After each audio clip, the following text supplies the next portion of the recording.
The clinking of silverware on porcelain was the only sound for a moment, a fragile truce in a war I hadn't even realized I was losing. Beatrice, my fiancé's mother, placed her wine glass down with a deliberate, theatrical slowness. Her eyes, the color of chips of ice, pinned me to my seat. "You see, Leo," she said, her voice carrying across the polished mahogany table, a silken blade meant for all to hear. "This is what happens when you entertain trash. It begins to think it belongs at the table." My fiancé, Leo, the man I had loved for a decade, the man whose dreams I had funded and whose ego I had so carefully polished, did nothing. He simply swirled the burgundy in his glass, a faint, almost imperceptible smirk playing on his lips. He was a spectator. This was his coliseum, and I was the entertainment. A hot, shameful wave washed over me, the familiar sting of humiliation. But then something else rose through the heat. It was cool and clear and sharp. For the first time in 10 long years, as I looked at the two of them, so smug in their assumed victory, I smiled. It wasn't a big smile. It was a tiny private thing, a secret I kept just for myself, but it was real. It was the smile of a woman who knew exactly which table she was sitting at, because she had bought the entire restaurant 3 weeks ago. But I'm getting ahead of myself. To understand that smile, the one that felt like the sun coming out after a 10-year winter, you need to understand the storm. You need to know how the clouds gathered, slowly, imperceptibly, until I was drowning and didn't even know it had started to rain. It all began, as these things so often do, with love, or what I thought was love. I met Leo in my last year of university.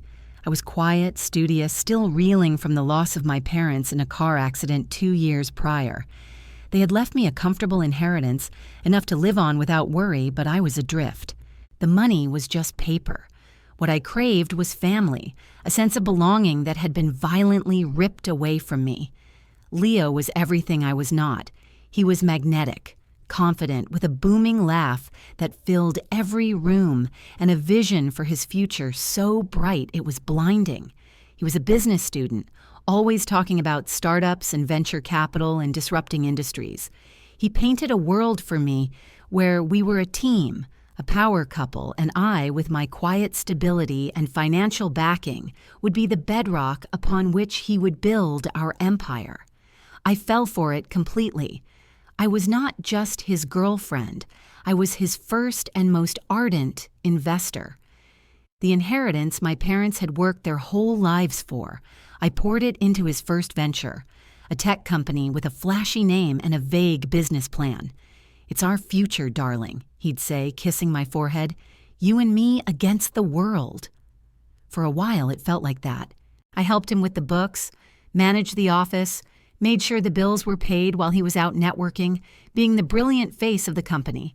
I was happy to be in the background. His success felt like my success.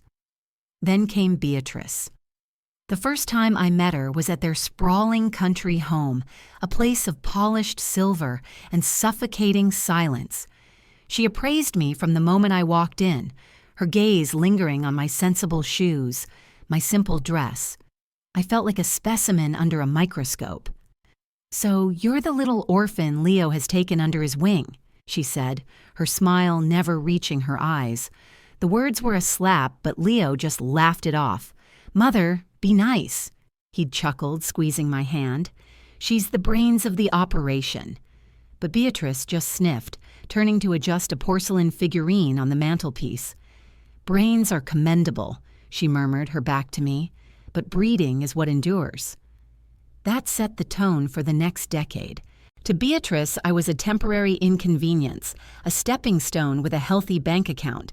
She made her disapproval known in 1,000 tiny cuts.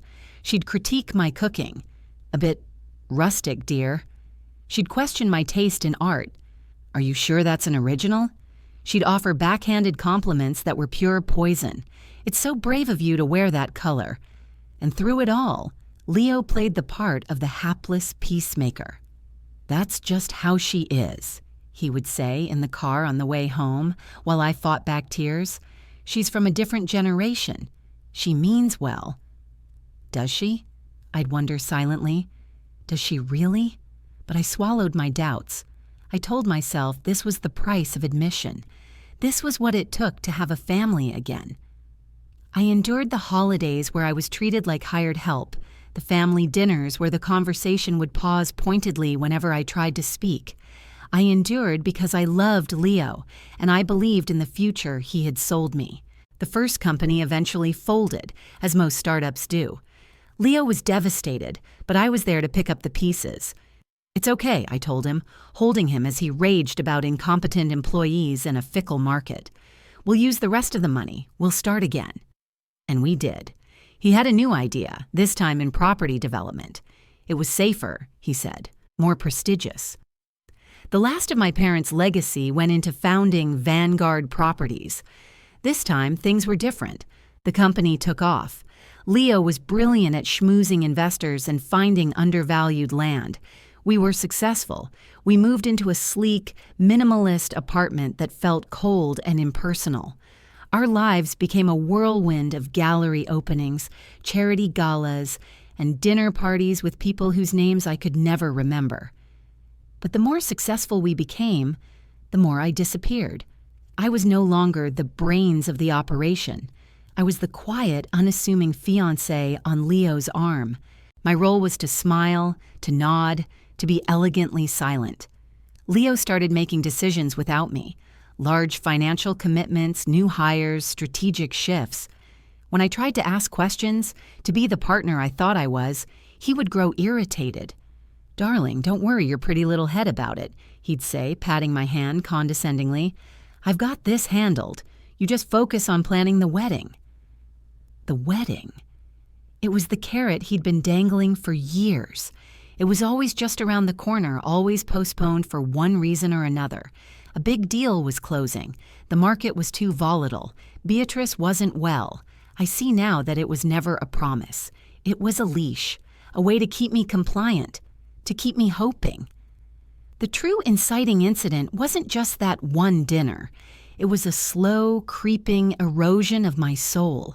It was the realization that the man I loved saw me not as a partner, but as a resource that had been fully tapped. The dinner was simply the moment the dam broke. It was supposed to be a celebration. Leo had just secured a massive deal, a joint venture to build a luxury resort. It was the culmination of everything he had worked for. He chose Aria, the city's most exclusive and expensive restaurant, the kind of place with a 6-month waiting list and hushed, reverent tones. Beatrice was in her element, holding court, her diamonds glittering in the candlelight. She spent the entire evening regaling the table with stories of Leo's brilliant childhood, his inevitable rise to greatness. I was a footnote, an afterthought. When one of Leo's new business partners, a kind-faced older gentleman named Mr. Harris, turned to me and asked what I did, I opened my mouth to explain my early role in the company. Before I could utter a word, Beatrice cut in. "Oh, she doesn't do much of anything, really," she said with a dismissive wave of her hand. "She has her little hobbies. We're all hoping she'll take up charity work. It's so important for a woman of her position to have something to occupy her time." The insult was so blatant, so publicly demeaning that the table fell silent. I looked at Leo, pleading with my eyes. "Say something. Defend me." He just took a slow sip of his wine, avoiding my gaze. And that's when she delivered the final blow, the line about trash at the table. After the dinner, in the sterile silence of the car, I confronted him. "How could you let her speak to me like that?" My voice was shaking. "How could you just sit there?" Leo sighed, a long, weary sound of pure annoyance. He didn't even look at me. "Can we not do this tonight?" he said, staring out at the blurred city lights. "It was a successful evening. Don't ruin it." "Ruin it?" I was incredulous. "Your mother called me trash in front of your colleagues, and you think I'm the one ruining it." He finally turned to me, and his face was cold, unfamiliar. The charming mask was gone. "My mother may be blunt," he said, his voice dangerously low. "But she's not wrong. You don't fit in this world. I've tried to elevate you, to mold you, but you're still the same sad little girl I found in the university library." Every word was a physical blow. "I built this with you," I whispered, my throat tight. "My money, my work." He laughed, a short, ugly, humorless sound. "Your money? It was a seed investment, a pittance. I turned that into an empire. You were just the dirt it grew in. It's time you learned your place. You should be grateful I'm still willing to marry you at all." That was it. That was the moment the love died. It didn't fade away. It was murdered, right there in the passenger seat of his ridiculously expensive car. I didn't cry. I didn't scream. A profound and terrifying calm settled over me. I got out of the car when we arrived at our apartment, walked up the stairs, and locked myself in the guest room. He banged on the door for a while, first demanding, then almost pleading. I ignored him. I sat on the floor in the dark and thought about the dirt. The thing about dirt is that it's not glamorous. It's overlooked. People walk all over it, but it's also where everything grows, and it's where things can be buried. The next morning, I pretended to be contrite. I apologized for being overly emotional. Leo was magnanimous in his victory. He patted my head, told me he forgave me, and that he was sure I'd come to see things his way. He felt secure. He felt powerful. He had no idea that I had made a phone call at 5 a.m. to the one person in the world I knew I could trust. My grandmother. My mother's mother, Ilara, was not a warm and fuzzy kind of woman. She was formidable. She had built her own textile business from scratch in an era when women were expected to be secretaries, not chief executive officers. She had disapproved of my relationship with Leo from the very beginning. "He's all polish and no substance," she'd told me years ago. "A man who shines that brightly is usually just reflecting someone else's light." I hadn't listened, of course. I was in love. When my parents died, my grandmother had a falling out with the executor of their will. She felt the inheritance should have been put in a trust for me, managed until I was older and wiser. She was overruled, but my grandmother was not a woman who accepted defeat. She had her own money, a considerable fortune she had built herself. And she had a plan. 2 weeks after that horrible dinner, a package arrived for me at a private mailbox I had opened that week. Inside was a thick leather-bound portfolio and a handwritten letter. "My dearest girl," the letter began in her sharp, elegant script, "I am old. I will not see another winter. I have watched you give your light, your inheritance, and your heart to a man who is a black hole. I cannot interfere in matters of the heart, but I can, and have, taken steps to secure your future." My hands trembled as I opened the portfolio. It was a series of trust documents, complicated, ironclad, established years ago. My grandmother had created a blind trust in my name, funding it with a significant portion of her own fortune. It had been managed by a discreet firm in Switzerland, growing, compounding, untouched, for over a decade. The numbers I saw on the pages made me dizzy. It wasn't just a fortune, it was a kingdom. It was more money than Leo and his precious Vanguard properties could dream of. It was power. The final page of her letter contained a single sentence that would become my mantra. "Never let a small man cast a long shadow over you. It is time for you to become your own sun." My grandmother passed away a month later. At her funeral, Leo was performatively comforting, holding my hand, whispering platitudes. Beatrice made a show of dabbing her eyes with a silk handkerchief, while complaining to a cousin that the service was a bit dreary. They thought I was broken, grieving, more dependent on them than ever. They had no idea that I was being reborn. The first thing I did was not to confront them. Oh, the temptation was there. The urge to wave those bank statements in their faces, to watch their jaws drop, was almost overwhelming. But my grandmother was a strategist, and I was her granddaughter. Revenge, I decided, was a dish best served cold, and in a restaurant that you own. So I made a strategic decision. I would play the part they had cast for me. the broken, compliant, slightly pathetic fiancé, the woman who knew her place. I became the master of endurance. I apologized to Beatrice for my behavior at the dinner. I told her she was right, that I was unused to such high society and had felt overwhelmed. Her condescending forgiveness was nauseating, but I swallowed it down. There, dear," she said, patting my arm with a claw-like hand. "We'll make a lady out of you yet." I smiled meekly. Inside, I was taking notes. I began to prepare.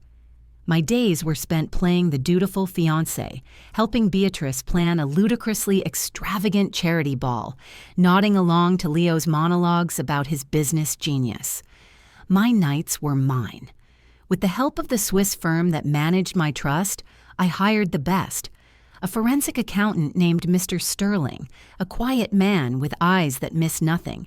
A private investigator named Jackson, a former journalist who specialized in digging into corporate malfeasance, and a legal team headed by a woman named Clara Vance, a shark in a designer suit who smiled when I told her my story. "Men like this," she said, her voice like gravel and silk, "they always believe they're the smartest person in the room. It's a fatal flaw." My first move was to protect what was rightfully mine. Mr. Sterling began the painstaking process of tracing my parents' initial investment in Leo's companies. It was a tangled mess. Leo hadn't just used the money as seed capital. He had systematically funneled it through a series of shell corporations, effectively laundering it to appear as his own capital gains, which he then used as collateral for bigger loans. He had not only spent my inheritance, he had stolen it, piece by piece, and then built his empire on its ghost. The rage that filled me was cold and pure. It wasn't hot and messy anymore, it was fuel. While Mr. Sterling unraveled the past, Jackson, my investigator, focused on the present.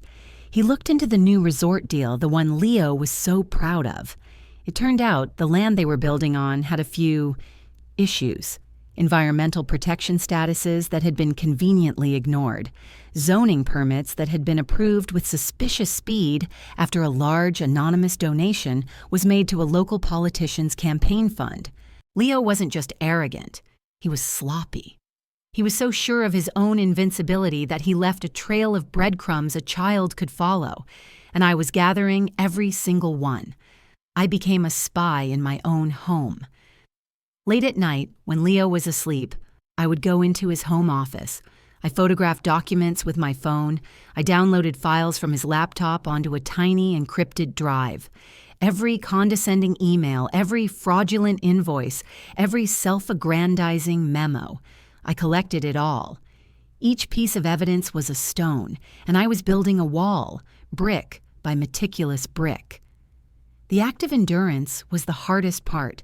I had to live a lie every single day.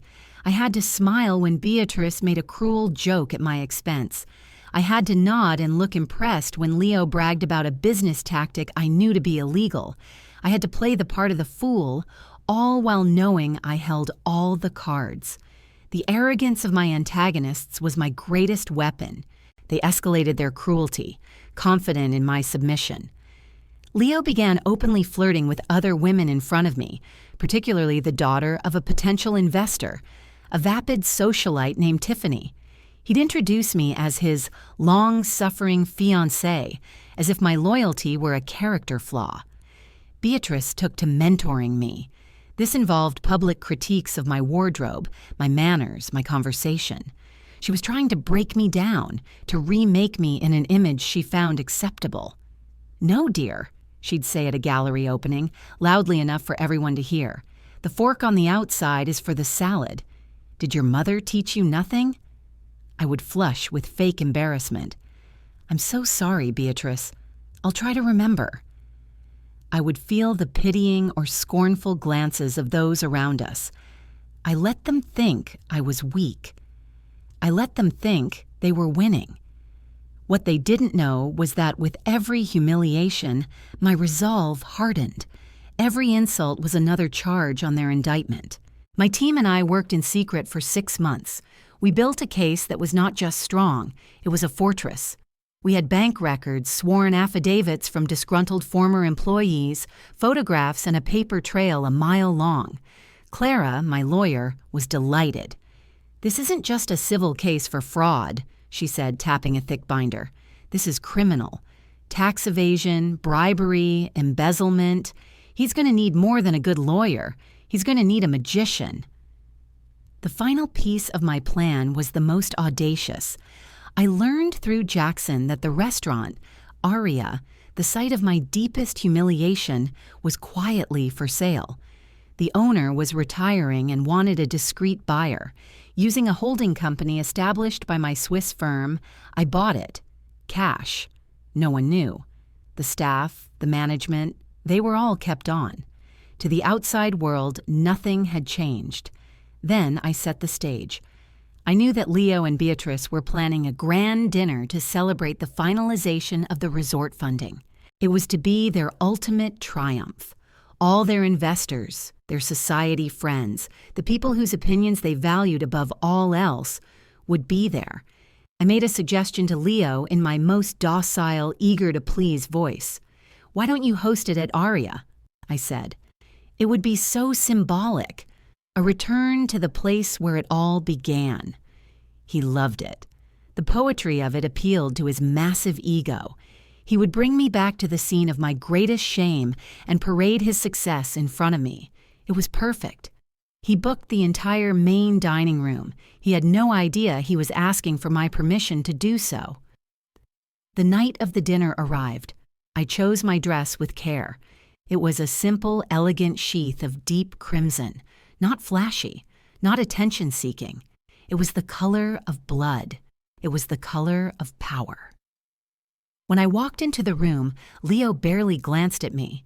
He was too busy holding court, his arm possessively around Tiffany, the investor's daughter. Beatrice gave me a look of pure disdain. "Red is such a desperate color, isn't it?" she whispered as I passed. I just smiled.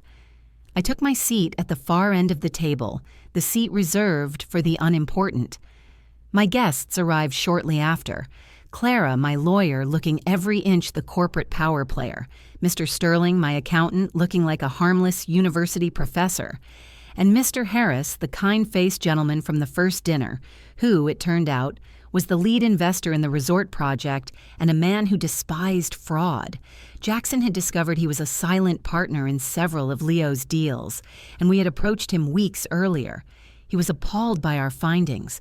Leo and Beatrice were confused by my guests, but too wrapped up in their own glory to care. They assumed they were my sad attempt to bring my own friends to their party. The dinner proceeded as I knew it would. There were speeches.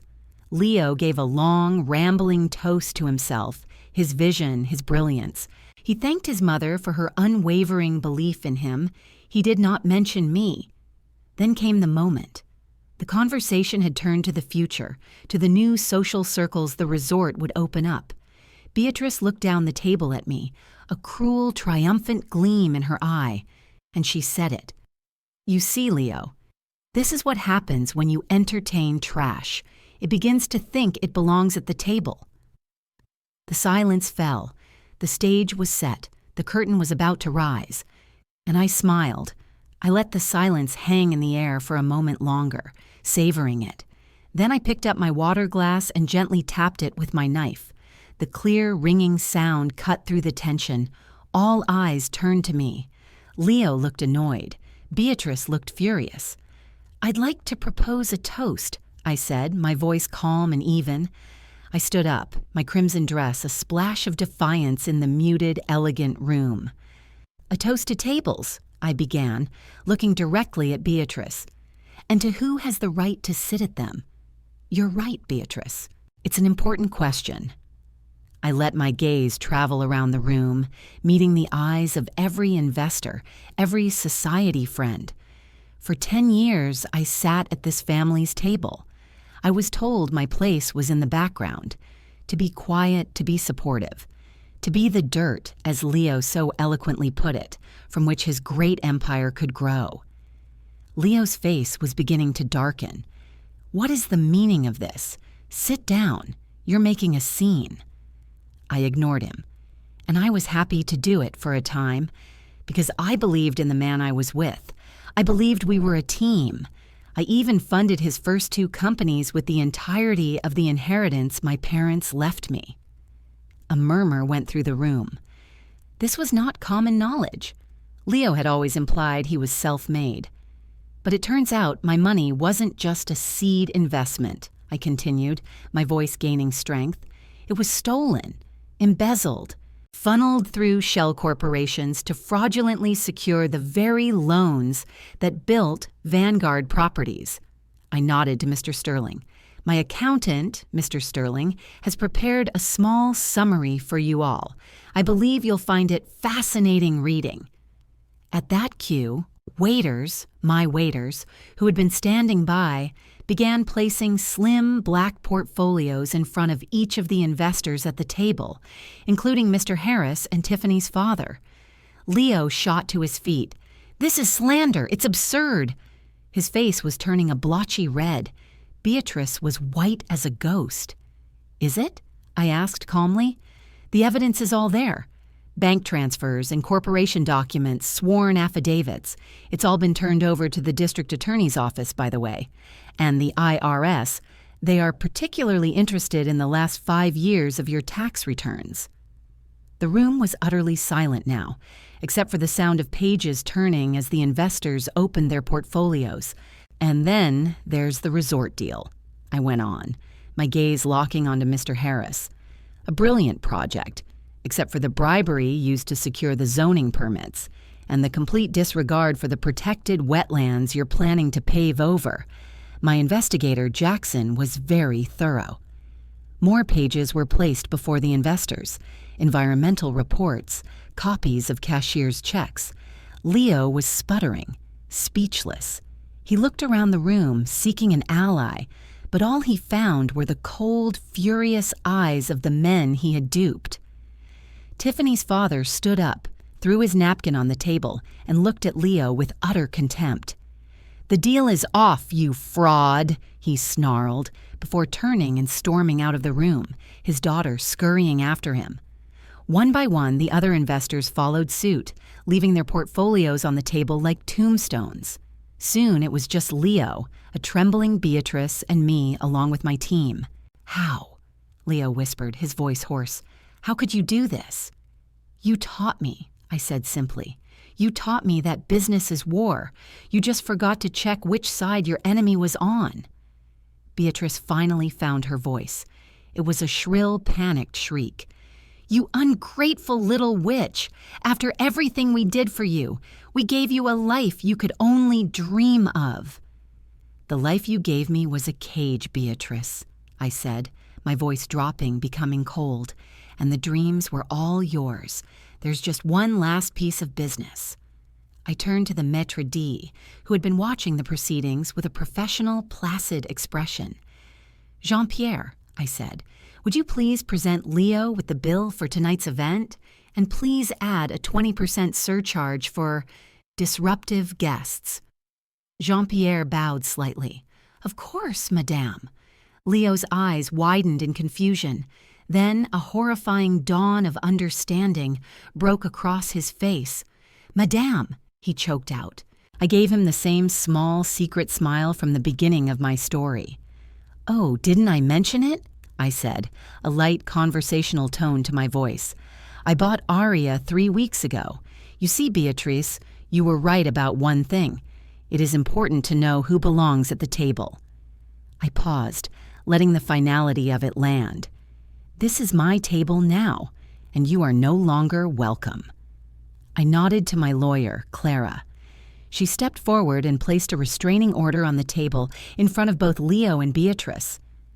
"This is a legal notice to vacate the apartment by the end of the week," she said crisply. "Since it was purchased with misappropriated funds, my client is seizing it as a partial return of assets.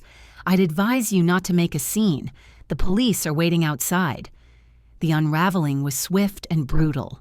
Leo's impotent rage, Beatrice's hysterical sobbing, it all faded into background noise. I turned and walked away, leaving them in the ruins of the life they had built on lies. I didn't look back. The collapse of their world was catastrophic and, from my perspective, deeply satisfying. The news broke the next morning. It wasn't just in the business section, it was front-page gossip. Real estate mogul accused of massive fraud by fiancé. The articles detailed everything, painting a picture of Leo not as a brilliant tycoon, but as a common thief who had stolen from the woman who loved him. The social fallout was immediate. The society that had embraced Leo and Beatrice turned on them with a viciousness reserved for those who break their unspoken codes. Their phones stopped ringing. Invitations dried up. The friends who had toasted Leo's genius now crossed the street to avoid him. Beatrice, who lived and breathed for her social standing, was utterly destroyed. She was a pariah. The woman who judged everyone on their breeding was now considered bad stock. Financially, they were annihilated. Vanguard Properties declared bankruptcy within a month. The investors, led by Mr. Harris, filed a massive civil suit that stripped Leo of every remaining asset. The apartment, his cars, his art collection, all liquidated. The sprawling country home where Beatrice had first judged me was sold at auction to pay off a fraction of their debts. The legal consequences were even more severe. The district attorney, armed with my team's impeccable evidence, filed a multi-count indictment. Embezzlement, wire fraud, tax evasion, bribery. Leo, the man who wore $1,000 suits, traded them for a prison jumpsuit. He was sentenced to 10 years in a federal penitentiary. Beatrice was not charged criminally, but in many ways, her fate was worse.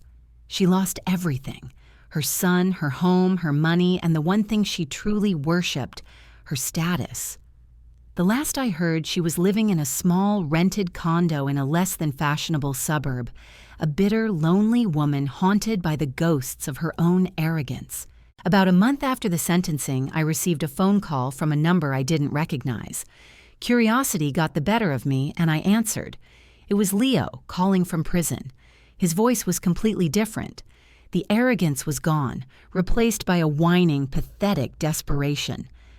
"I know you won't believe me," he began, his voice cracking, "but I'm sorry. I was a fool. I was so stupid. It was my mother. She got in my head. She twisted everything." He went on and on, a river of self-pity and blame-shifting. He told me he still loved me. He said we could start over when he got out. He begged me to help him, to tell the parole board he was a good man who had made a mistake. I listened to the entire pathetic speech without saying a single word. When he finally ran out of breath, there was a long pause. "Are you there?" he asked, his voice small and hopeful. "I'm here," I said, and my voice was perfectly calm. I just wanted to make sure I heard it all. I wanted to record the sound of a man with no cards left to play. I could hear his sharp intake of breath. "Goodbye, Leo," I said. Then I hung up and I blocked the number.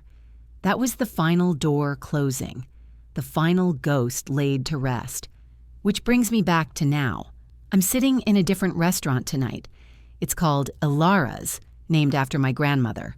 I built it from the ground up on a piece of property I bought with my own money. It's warm and inviting, full of laughter and the smell of good food. There is no polished mahogany or suffocating silence here. Aria is still running, of course. It's one of the most profitable assets in my portfolio. But this place is my heart. The man sitting across from me is named Ben. He's an architect, the one who helped me design this very room. He has kind eyes and a laugh that is gentle, not booming. He knows I came from a difficult past, but he's never pushed for the details. He loves me for who I am now, not for who I was or what I have. He reaches across the table and takes my hand. "What are you thinking about?" he asks, his thumb tracing circles on my palm. "You have that little secret smile on your face." I look at him, this good, honest man, and my smile widens. It's not a secret anymore. It's just joy. "I was just thinking about my grandmother," I say, "and it's the truest thing in the world. I was thinking of her final words to me. Never let a small man cast a long shadow over you. It is time for you to become your own sun." And as I sit here, in this beautiful place I built, holding the hand of a man who sees my light and doesn't try to dim it, I know, with a certainty that fills every part of me, that the sun is finally shining, and I am warm, and I am free,